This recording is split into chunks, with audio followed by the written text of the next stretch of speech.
You are so loved here. Welcome to the Unconditional Journey podcast, where we will be exploring different ways to awaken to our life's purpose through a journey to self-love. Awakening the divine inside of us all along the way. We will explore different spiritual modalities, practices, and techniques to find deeper understanding. Some that we have tried and new ones that we want to learn. We'll be sharing our own experiences with you and having special guests on to learn new ways to heal on our journey for the mind, body, and spirit. Come along with us as we awaken the spirit and purpose inside.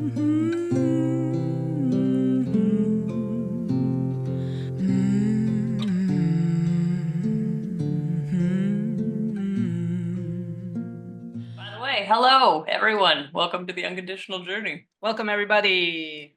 I'm Chante. This is Debi Man. Hello, hello. And we are interviewing the great Jett Koda today. All right. Welcome, Jett. Jett Koda is one of my Reiki teachers and has a lot of extra special talents. And today we're going to be talking about tarot with Jett. And Jett wrote a beautiful book. Right here, Experience the Mystery of Tarot. Do you mind if we take a minute to just kind of like say a prayer? Yeah. Ground in a little bit. Yeah. Sound good? Yeah, that sounds great. All right. Let's set my feet all the way down on the floor, and you're welcome to join me. We can take a deep breath in together. As we let it go, thank you, Divine Mother, Father Spirit, for this opportunity to have Jett on the show. Thank you for the blessings of working with Debi and Melissa. May we be a hollow little bone for this journey together today. May the message that be conveyed be the highest good for all involved, both in this meeting today as well as for our viewers and listeners in the future. May we be surrounded with love, grace, gratitude, and wisdom. I hope. Thank you. I always need to settle in, otherwise I'm like, oh God. And I really love this book. Do you want to let us know how you got started in all of this? Yeah, sure. Well, thanks for having me. First of all, this is really sweet. And I haven't had a chance to talk about tarot so much lately besides the readings I'm doing, so it just kind of feels prescient. There's an eclipse right now, and it's such a wonderful tool to explore. Yeah, and for me, I always think about when these things all started for me was probably when I was born. I came in with a lot of awareness of mystical things, things not of the five senses. However, when I was 19, I had cancer. And so I encountered this really intense, what I call the mortality reality. And that's not the most common thing for a 19-year-old, right? It's this really profound, intense kind of moment where you're wondering who you are on this path. And as I went through that journey, I had a lot of support from my family. I was lucky on that health journey. But I became like really aware that the healing process was not just the chemotherapy, which I did get chemo blasted for 6 months. And I was 19, so I was a raver at that time, or we called ourselves party kids. So I was simultaneously getting chemotherapy. They were telling me not to go to large crowds, which I didn't listen to, and going to raves and dancing. And I was feeling this kinship and connection with community. And I just knew and understood that there was this kind of magical element happening, this other part of the healing. And so a year later, I started working at a vegan vegetarian restaurant. I, got really into more alternative things. It was the 90s, so this stuff was considered, we didn't even say woo. It was so out there. It wasn't even just woo. It was just stuff way off the beaten path, kind of an American context. And I was kind of wanting to meet a teacher, and I did. I met a teacher at the cafe, and she invited me to this super pagan drawing down the moon, full moon ceremony. I had no idea what that Mm. was, and it blew my mind. And she became my teacher. And so during that year, we learned animism. So we were learning the wheel of the year, how to connect to the goddess and the moons and the seasons. And alongside that, we did a deep dive into tarot and Reiki. So those Oh. three kind of came in, and it's hard to believe at age 20, that's when this path started. And I say that especially because my daughter is 20 now. And so Mm. I'm looking at her path and just kind of thinking back to that time and feeling pretty uh, in awe, of how things show up in our lives. And maybe that's kind of the richness of getting older and looking back. So at that time, I started practicing tarot pretty fervently. And I had a friend that I practiced with consistently. We just were training ourselves with our teacher in this art. Mm. Cool. That is so powerful. Hmm. Yeah, speaking of things that's kind of aligning, like I was working with Jet or Jay, who we talked about in a previous show, and I kept asking Jay, do you know any Reiki teachers? Do you know any Reiki teachers? And then finally you came up and I took your class and it was amazing. And then a few years later, I guess 2 years, was it? What, 22? And a year later, Mm. I walked into what would become my wife's Reiki circle. That was pretty awesome. I love that. Ugh, Yeah, it's just small beautiful. world. I know I was at your wedding like a year ago. I Yeah, was thinking about that, and shout out to Jay for right. recommending me to multiple people. It's Yeah, it's an honor, yeah. Cool. Great to have community connect and interweave. yeah. And I did a lot of tarot readings on my own and was listening to a lot of people during that time on YouTube. And I like to listen to like multiple people and see how the different messages align Yeah. and then see what I can take from that. But I always like to read a book. Like I like a deck with a nice book. But I'm really excited to really dive more into your book because um, I like the part where you talk about the seven, how things are split up into the seven sections. Can you talk a little bit about that? Yes, the cycles of 7. What's the seven? Yes, and I would say with my book in particular, I partly because it came in with learning animism and ceremony, it has this really deep ceremonial element, which Right. Yeah. does make it a little different from so Yeah. many great You want to tarot talk about books. Yeah. Yeah, I that? want to talk about both, but I just want to preface it with that, because there's, yeah, so many perspectives. It's such an ancient system of knowledge. But I wanted to get off the kind of the intellect, mental, which I value, of course, but more into that kind of ceremonial, embodied piece. And the Cycles of 7 honestly is influenced by Rachel Pollack's work, Mm. um, the 78 Keys to Wisdom. I hope I'm saying that title correctly, but she's, uh, what do we say, godmother of tarot. No, she's one of those, huge influencers, and her book is definitely worth checking out and definitely influenced my work. And she brought forth this understanding, which is pretty ancient with the major arcana. So when we're thinking about the tarot, for those who know or don't know, it's split into kind of three branches. We have the majors, which are these huge archetypes. We have the minors, which are the suits, the pentacles, the cups, the swords. And these are akin to the playing cards that we play with, our card deck, 52. And then we have the court cards, which are the people, the kings and queens. Yeah. And yeah, the cycles of 7 is really connected to the major arcana. And that particular aspect of the deck is showing us the possibility that we are on this profound spiritual evolutionary journey.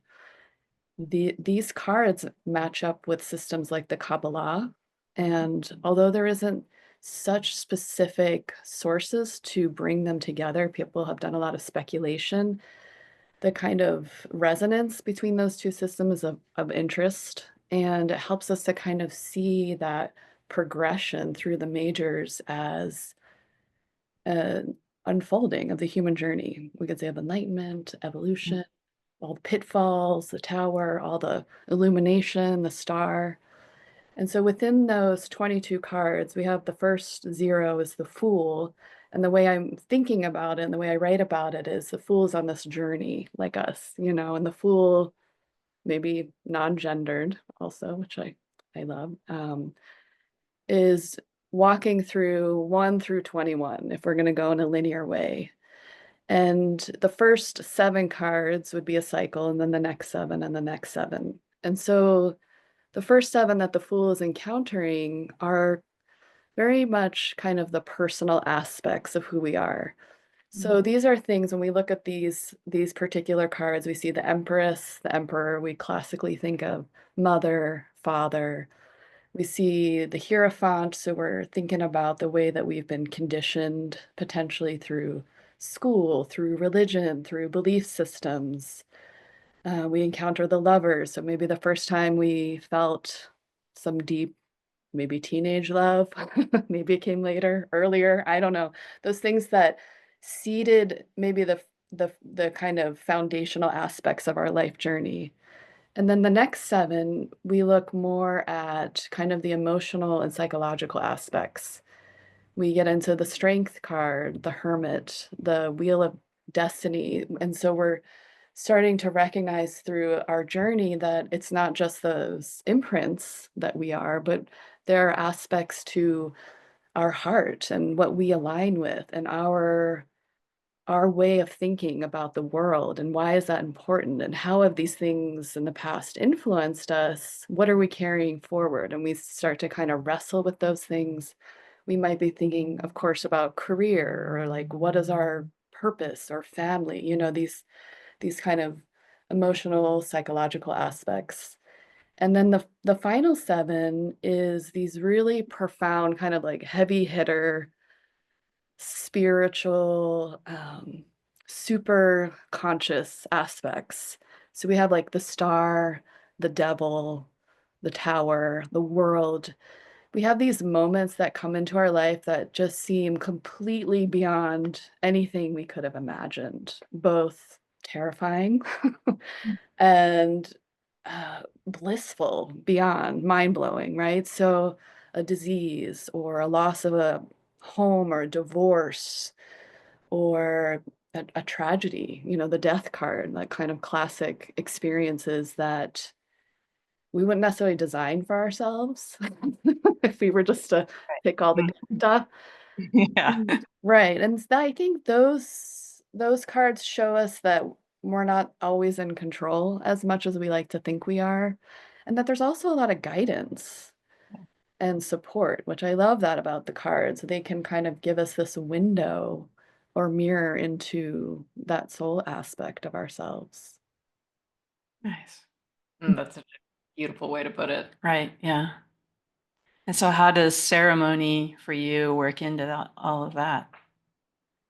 Yeah, that's a great question. So, I was raised Catholic, so I was imbued with ceremonial activities, being Catholic. And I have to say, for some reason, and I link this, I had a early experience as an infant where I had a surgery on my head.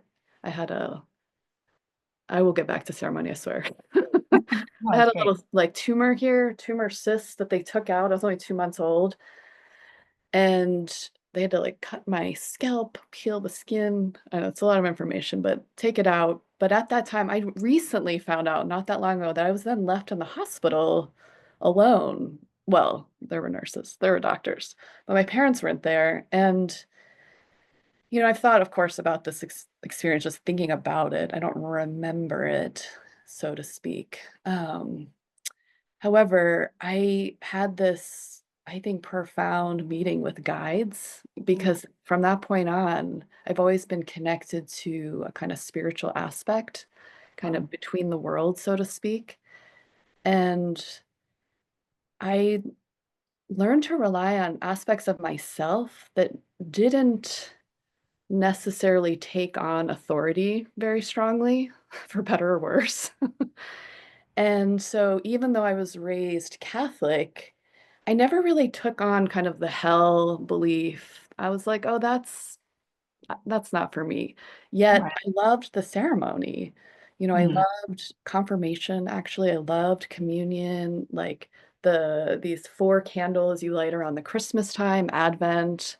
And Mhm. so that really went deep into me, and it wasn't necessarily associated with so much toxicity, which I am, of course, aware that that is full on with religion and dogma, and even being queer, it's kind of like, where do I fit in that? And yet, the ceremony part, I held on to that, and that has anchored my connection to the spiritual path because when I was young, getting information from spirits, from people who had died, from animals that other people couldn't see, I felt pretty lost, in terms of trying to figure out a context for all these experiences. And that was not in the Catholic world. It was not in my parents' wheelhouse.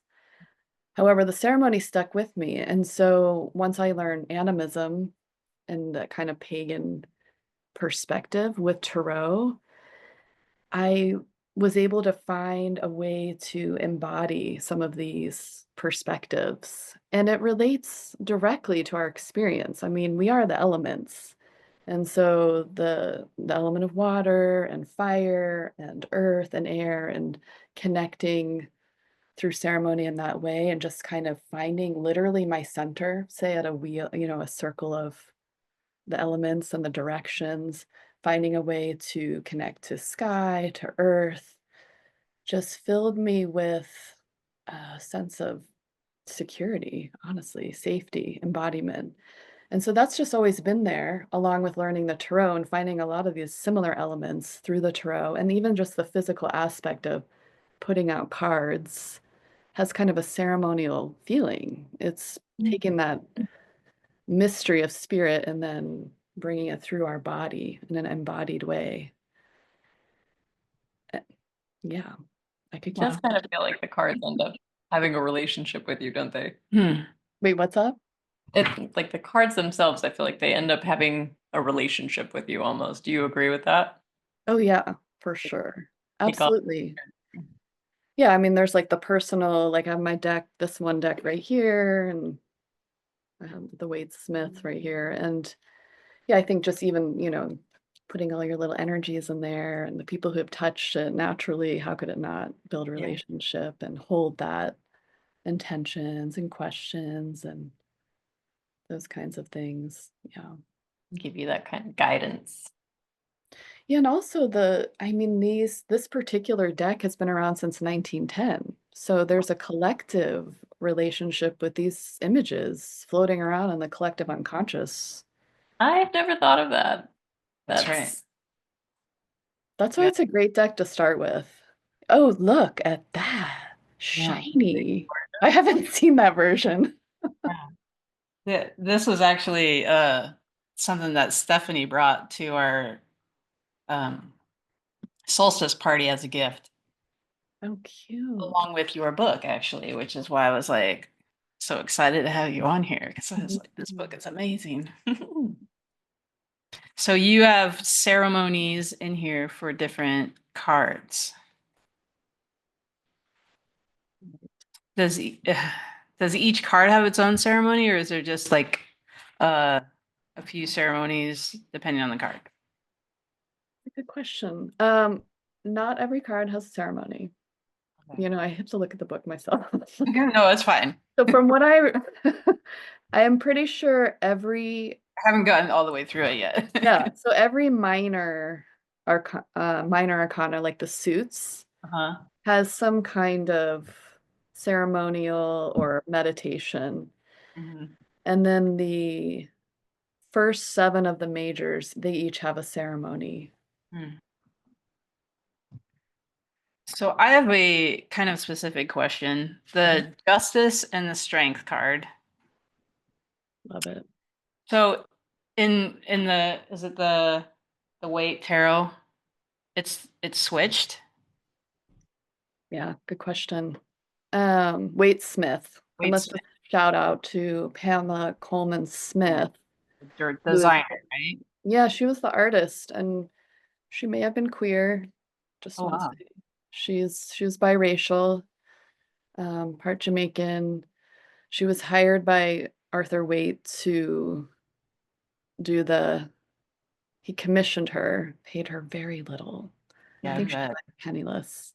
And Mhm. yet her work, yeah. So, and for years it was known as a Rider Waite deck. So they finally have reclaimed it as Waite Smith. So that's just something of note. Um, yes, from what I know about those two, I want to say, but would have to fact check this, that um so in this deck we have Justice as 11, right? And Yeah. Strength as 8. Mhm. And I'm not sure if it previously was switched or if it then Crowley switched it Right. and switched it back. That's the understanding I have. And the reason I understand that Waite switched it was he wanted to line it up a little bit more astrologically. Oh yeah, because Justice is Libra and Leo is Strength is Leo. Exactly. After. Right. So if we're looking at the months, the 8th month, Uh-huh. Leo. The other interesting thing, though, is that the 8 is a perfect reflection. Oh, 8. I'm like doing it like the infinity, but it's also that, Right. so we have this reflective, and so is the 11. As far as the numbers, the symbolic aspect themselves, Oh yeah. apparently, I think it just links those cards. And if we were to look at the progressions, the 8th card, the strength card, is kind of at that turning point of those cycles of 7. So Right. it's like we've worked through an understanding of those, like I was saying, the very personal imprints, and we're moving into that kind of more psychological aspects of ourself, and Mm. we're garnering a certain sense of strength in who we are as we shift into that, Mm. feeling maybe a little more empowered, or actually, I don't love that word. No. Mm. We're feeling a little more sense of maybe our autonomy, agency. Mm. We also have a sense maybe about who guides us or what we need to tame. Mm. And then fast forward to 11, still in that same cycle of 7, it's a card of balance and understanding justice. Like, what is righteous? What is in accordance to our alignment and our truths, our morality, our values, our authenticity, but Mm. also very much a strong part of us. And if you were to switch them back, you could kind of see how it could work both ways, I think. Right. Yeah. Yeah. It's fascinating. I have a question about like how would you recommend somebody go about your book? Like draw a card and do a ceremony or a meditation, or what would you guide? Yeah, I think um drawing a card always is great. I think there might be, well, in each of the cards or each of the entries, there is the kind of explanation of the meaning of the card. So you could just start with that in terms of like, let's say you wanted to study the tarot. I think it's great. Draw a card. Maybe you look up a little bit about the meaning. Let's say you draw a card each day. And then you just kind of also see, because for me, it's a lot about direct experience. What does your day show you in relation to that card, right? Mm. Cool. And then, but then as far as like the bigger ceremonial pieces, I would say the minor arcana, the suits are more like a daily or weekly, like where you could kind of get into it, where the major is more like a whole journey. So I would suggest it might be useful to do it over a period of time. Let's say you do a week per card, and you give yourself, or a month, I don't know, might take a while, 21 months, 22 months. But so that you're able to kind of dive into the ceremonial aspect, because the ceremonies are kind of, some of them are big ceremonies, like put it all kind of out there. So I think on a daily, you would overwhelm yourself trying to do everything Yeah. that's in the book, but there's a way to orient kind of that deeper ceremonial aspect over time. I like that you kind of guide someone into having that connection with the card and Yeah. letting them discover for themselves how they feel or how it ties in and comes to light. It's really powerful. Yeah, that feels crucial. I'm not the end all of someone's life, and being both a social worker now, as a, trained as a social worker and counselor and therapist, and then having many years of reading cards prior, and having my own experience getting read, and all the new age with all its beauty and pitfalls, it's fine-tuned my awareness that when someone comes in for a reading, they're super vulnerable potentially. They're asking hard questions about their life. They may not know me, or they might just be coming in because it's like a kitsch experience, but little do they know we're gonna have a look at something. Something's going to emerge with, because the cards, that's how it works, it's a lens for depth. And it's really about, I think, cultivating a space to allow that client to discover our truth for themselves. And the cards are that bridge.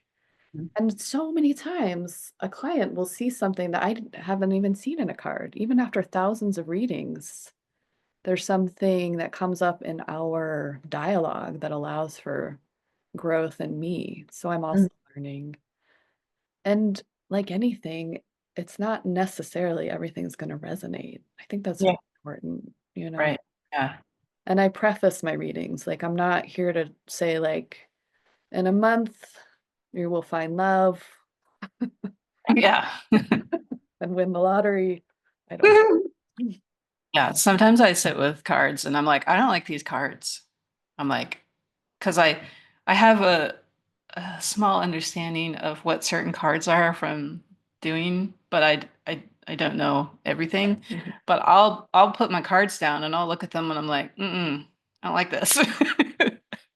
But then I'll do the reading and then I'll be like, oh, that's not as bad as I thought, or that's a different understanding than I was going in with. And I was like, oh, that's actually kind of helpful. And then like watch, like if I do it daily or if I do it once a week, then I'll see these things pop up in my life and I'll be like, yeah, I remember that's what that card said. And that's what they were saying. Yeah. And I was like, okay, great.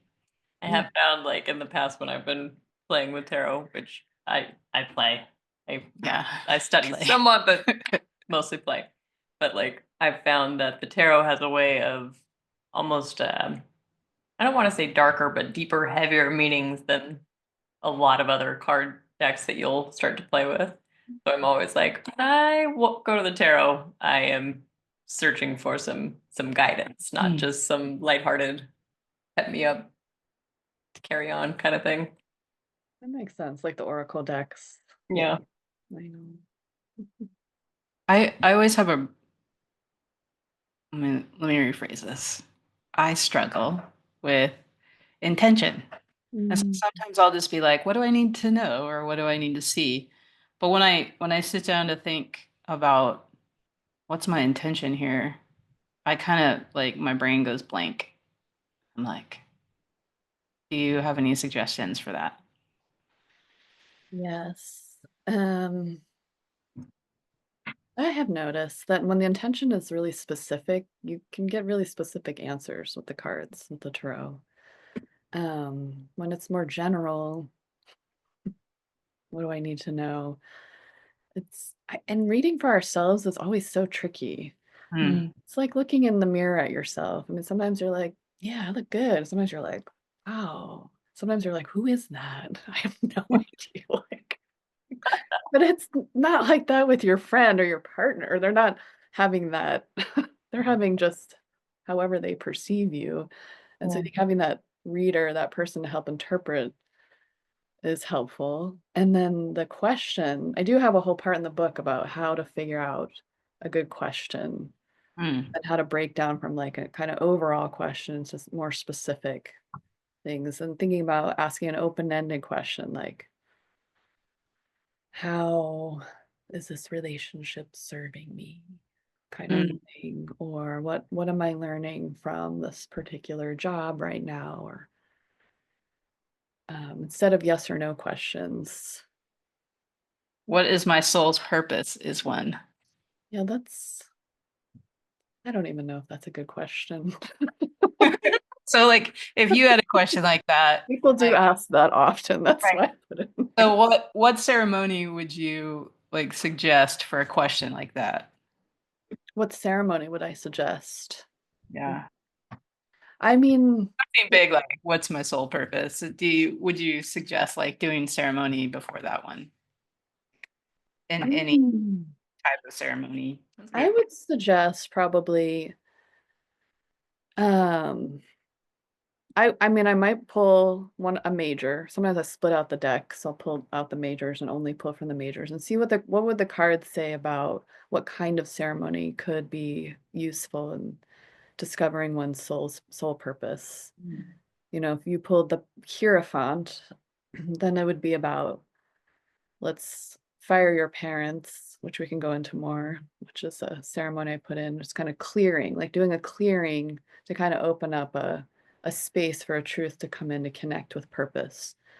Whereas if it's something like the Star card, then maybe doing some kind of journey work to connect with guides to get a really kind of specific image or support to illuminate one's purpose.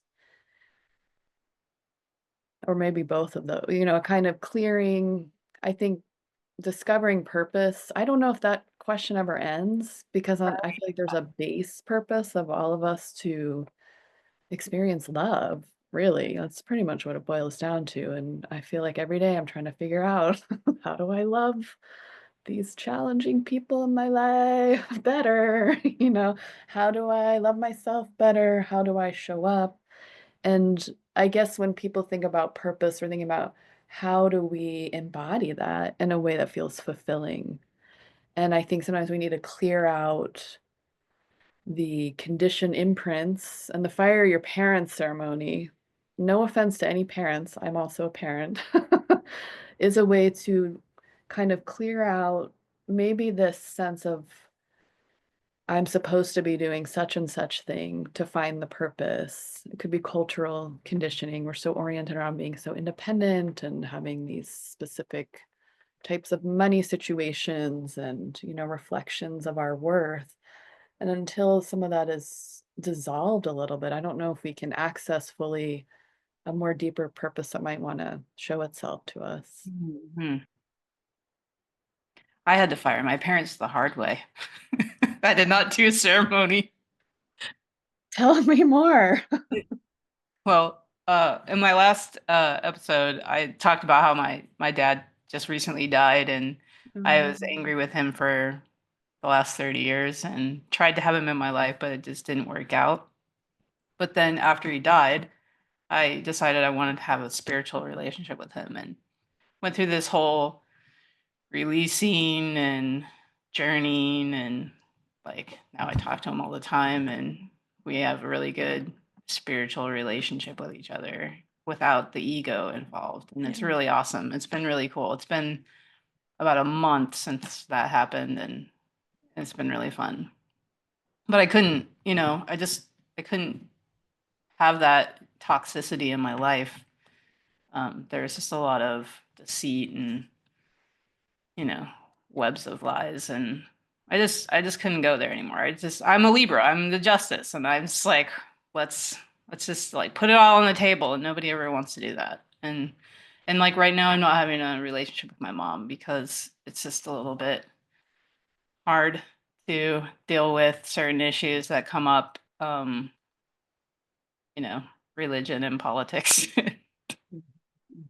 And The great divider. yeah, it's just like I'm a different person. And I think it's hard when family doesn't see you grow. I'm the baby, and I just get viewed that way, and I have Frozen in time. nothing to share that's, interesting, or I'm the crazy queer person from the city, and it's like I don't have anything to share with people. So Wow. yeah, it's hard. Yeah.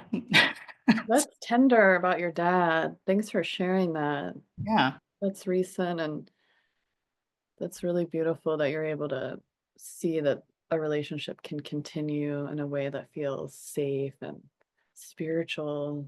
I mean, I've encountered that with my own losses and also with many folks, and that's incredible. Yeah. Mm. I think it's great. Like, yeah, just being able to understand that through all the stuff that I've learned, like, um, knowing that you can have that relationship with people on the other side. Like in 2023, when my grandma came through and was like, I'm so proud of you, and you are so loved. And I felt that unconditional love from her spirit. And she was surrounding me with all my guides, and I just really connected. And so, I was using tarot a lot back then because my guides were coming in and, I mean, kind of screaming at me. Like, when they come in and they're loud and they're just like, hey, you're going to do this. And, I'm like, okay. And so, like, I was, hearing them every morning, and I was like, okay. They're like, you're going to do this and you're going to do this. And I was literally just okay with that. And I was listening to tarot on YouTube. I had Mm. like 3 to 5 people that I would listen to, and they were saying the same thing. They were telling me more words than my guides were telling me, but everybody was saying the same thing. And I felt like this became easy for a Mm. moment in time, because it was just like Mhm. I heard all the messaging loud and clear, and I was just like, okay, like I needed something different in my life. Like my life was just like poupée, and I was Okay. tired of the same struggle. You know? I got Love that to from Ted hear. Lasso. Jamie Ted Lasso said poupée, and I just loved it. Mhm. Um, yeah, so I was just super open and welcome to any helpful hints that I could get, and they were just waking me up at 3:30 every morning. But Mm. those tarot readings that I was listening to were just as impactful, and I relied on them a lot to just help uncover each step that I was taking at the time. Mhm. And Mhm. it just was really inspirational. Mm. Ugh, I love that. Yeah. Yeah, those moments in life when guidance is just pouring in. I rely on that when I'm not feeling that. Mm. I'm like, oh, Right. remember, Jett, there have been times where there's no mistaking uh, incredible support and guidance. It's always there, but I think it kind of comes and goes in different ways, different cycles. Mm-hmm. Ebbs and flows. I feel Yeah. like that's in my life at least, it's been the one thing that I can almost count on. Like when I'm like, all right, I'm heavily disconnected, but that's okay. I need this disconnection so I can actually appreciate when I do plug in and feel that guidance so much. Yeah. When they're quiet, I'm like, what's going on? What do I need? Hey. Yeah, You're good. yeah, you're good. You got this. Yeah. You're guiding others. Yeah, Trying. big time. Big time. For you personally, like you had mentioned briefly in the beginning that you were able to like see animals and spirits and everything like that. Have you found guides through those beings? Yes. Yes. Like, how do Sorry, I weird put it? question, but I'm just like, No, it's a great question. I mean, it's an interesting question. I'm just trying to think about like the specificity of what I saw as a child compared to now, because the guides I primarily work with now, um, have come in since then. It's been a long time since I was a child, although the main animal that I saw as a child was a black panther. Oh, wow. And I didn't. I found that Me too. I found that to be common with like leaders in the spiritual world Weird. that the Black Panther shows up. Yeah. Right? Yeah. I a lot of Favorite folks. animal as a kid. Yeah. Gives me And so he would come at night and walk back and forth, and I was terrified and wow. didn't know what to do about that, and felt that it felt interesting. I feel like that was the first thing of note that since I told my family about, my mom, there wasn't much understanding about that. Yeah. And so I think I just kind of see that as a beginning of not sharing, Keeping your world certain closed. guides and experiences. I remember once I would climb up our magnolia tree. I was born in North Carolina, which has had panthers in the past, just want to say. Wow. Um, Wow. I don't think so much now. I think yeah, so it turns out, maybe there was a panther that just lived once in that area. Mm, It's like an ancestral spirit guardian, right. which now would make total sense that I'd be tuning into that. But anyway, I remember I would climb up this magnolia tree and there's branches, the magnolia is like this, and I fell out once and I just fell straight down through the branches. Like that's the only way I can explain it. I did not hit any of the branches falling down. What? And I know, I don't know. I was a child, right? And I just knew that I was protected. And Hmm. I always felt deeply connected to my great grandmother who left Hungary. And I think I associated, it wasn't so visual at that time. It was more like understanding later. And I've had dreams since, many dreams of my grandmother and then also my great grandmother, and giving me very specific guidance and wisdom. But there was just this awareness of protection, I could say. Hmm. That feels very lucky. Right. That's interesting you say that, because it's yes, people have mentioned that to me, that they wish they had that. Yeah. And so that makes sense to me. And Mhm. honestly, it took me till I was 35, I swear to you, to really understand that people were not perceiving things the same. I don't know if that sounds just so self-involved or what. However, I just had this perception that, like, I mean, I knew people didn't necessarily see the way I see clairvoyant, like that kind of thing, but somehow around that age, it just became deeply pronounced. Mm. I think it was also the awareness that I had a gift, that it was a Mhm. gift, that it was something specific to not that others don't have that, but some do not, in Yeah. terms of awareness of guides.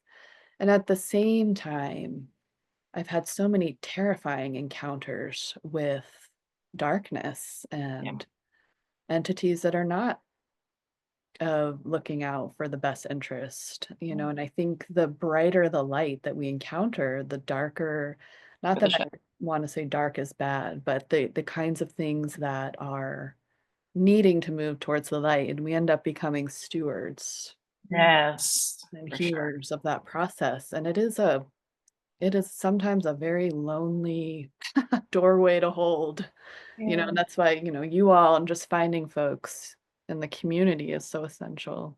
Right. Yeah. That's why we do this. Absolutely. Um, Well, thank you for sharing that. That's I don't know. I've always found myself like the way that I receive is not very clear. It's just kind of comes as backward knowings that slowly make themselves more visible. And I'm always just like, it would just be so nice if I didn't have to like muddle around to figure it out. I still muddle. Fair enough. We all do. It might look like a Miyazaki film in my mind, but like, a vivid electric thing happening, but yeah. That's awesome. Huh. I have one more question for you about, first of all, is it Thoth or Thoth cards? Thoth. I'm pretty sure it's Thoth? Thoth. The god, the goddess. Yeah. I Thoth. I also enjoy this because they're so beautiful. Yeah. Mhm, mhm. The artwork is amazing, but Lady Frida Harris, also a female painter, did the artwork. now, do you read these like more intuitively, or do you just understand them the same way? Like I tried to read them, and the book that came with it is so little. Like I tell you, I like to read the stuff in the books because I'm not in I don't know enough about the cards to read intuitively. Yeah, yeah. And you said in your book that this is your favorite deck?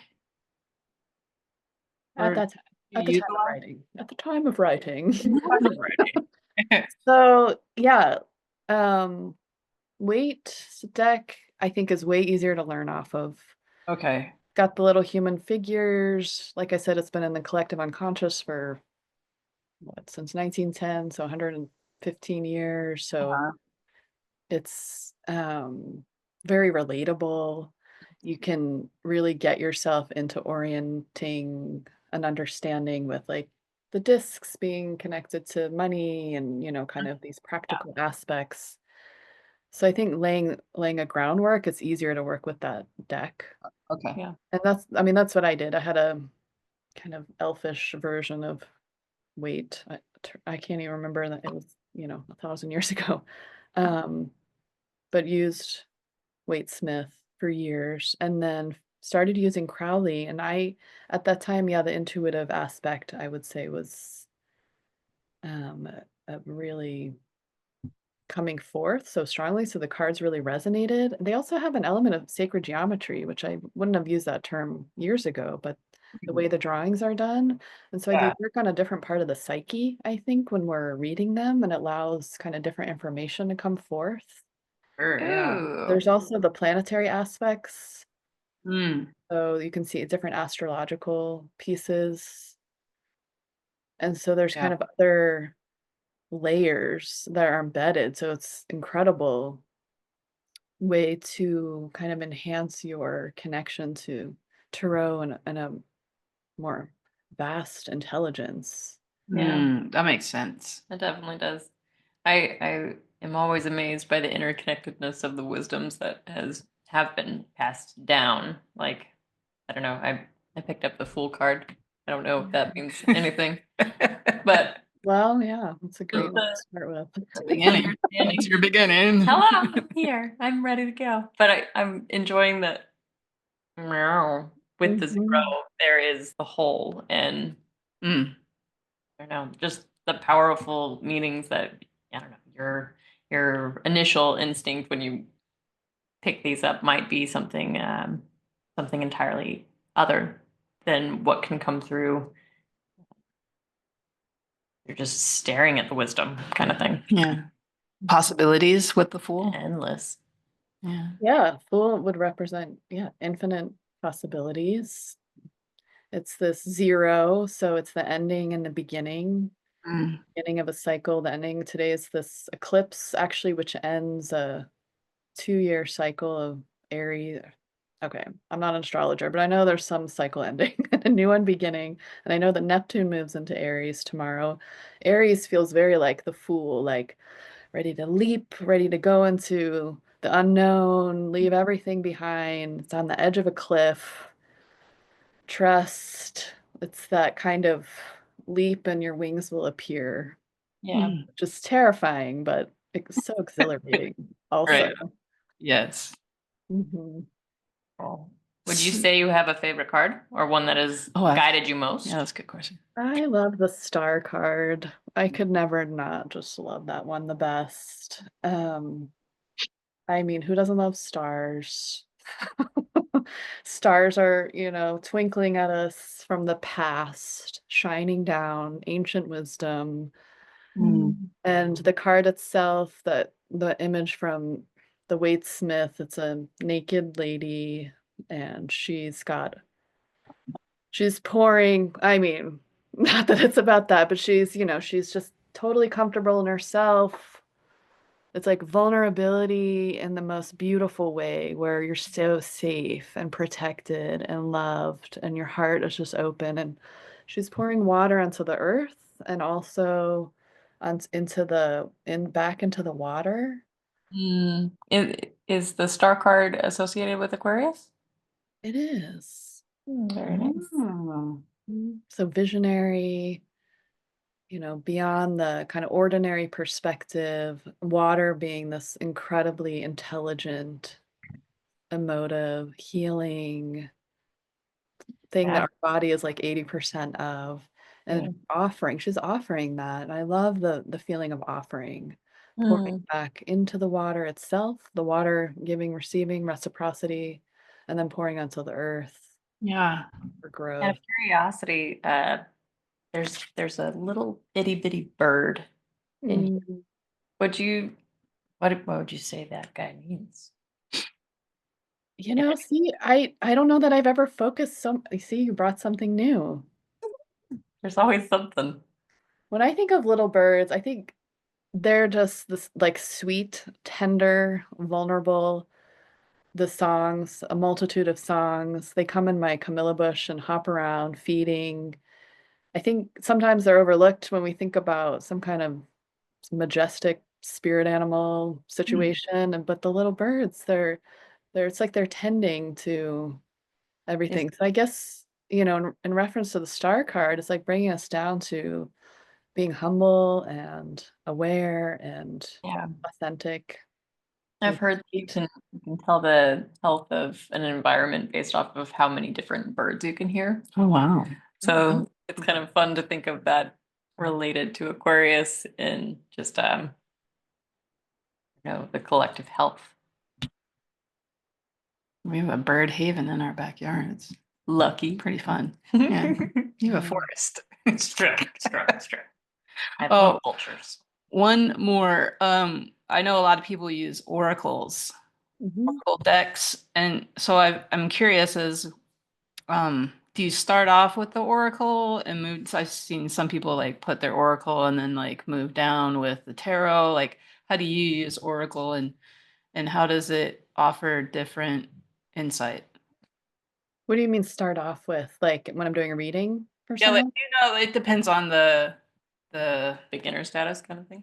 thing that they put out. The The layout? layout. Thank you. Oh, a layout. Well, they're two different systems. So, the tarot is its own lens of looking at and addressing like something going on. Well, both are doing that. The way I do it is like with clients, I'll do a tarot reading, but I keep it kind of with the tarot and looking at the unfolding, and we're looking at all these different psychological, spiritual, practical aspects that are happening.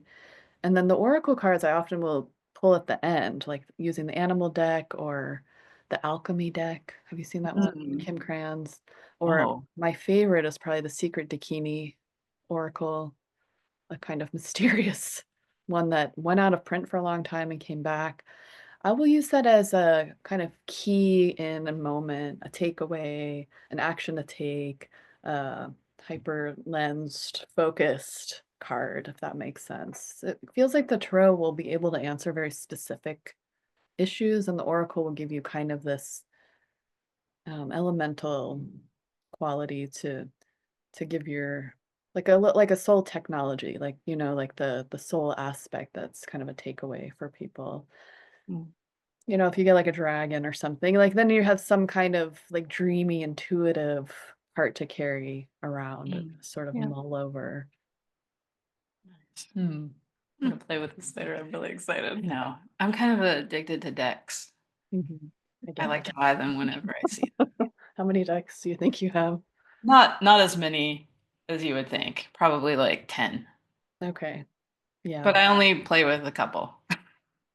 And You I have have like a so lot many of play I do. buddies. I do. And I have like a few oracle decks as well. So but I'm gonna get more into these. Like they're fun. They've got Mhm. Rich wisdom Wait, in Smith. Wait, Smith. So this Mhm. is a new deck that was gifted to us, so I love it. it's fun. I really want to dig into this book too. I know, I'm very excited. Do some more ceremonies and Mhm. So, do you think that you're going to have a ceremony for the eclipse today? Well, living in India, the eclipse, there was like a downtime. It's like thinking a little bit more to go within. Like you don't want to actually go out into it and do so much. It's Yeah. more reflecting and nourishing. So I tend to kind of follow that way of thinking about eclipses and just be a little quiet and I love that. mhm, Got that part. I a know, little right? more receptive. Yeah. There's one astrologer that I love. I'm forgetting her name right now, but she's like you don't go look at it. You don't want to go sing and dance to it. You just let it go and look down. Yeah. Like, good to know. I think people used to go and like not be out in it. Mhm. It kind of makes sense. Like There's in old cultures. I don't know. Sounds good. Sounds like a nice rest day. yeah. So Jet, where could people find your book? Experiencing the Mystery of Tarot. Yes. You can order directly from me. So you can actually message me through jettkoda.com. And also I'm trying to make it available so you can just order it on my Square account. I have hundreds of copies and would love to send them out, distribute to you all directly. You can also order on Amazon. Any of my books are available there as well. That's right.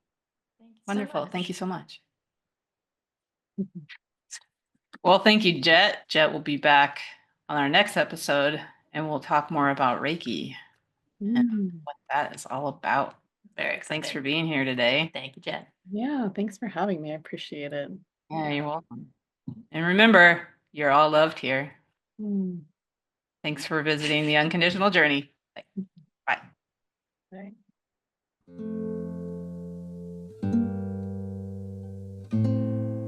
We ask our listening community to help us reinforce the energy shield of our intention, to reach out wider and brighter. Love energy is important to share. We ask you to bring light, love, and grace into the world. Please help us share this message, whether verbally or energetically.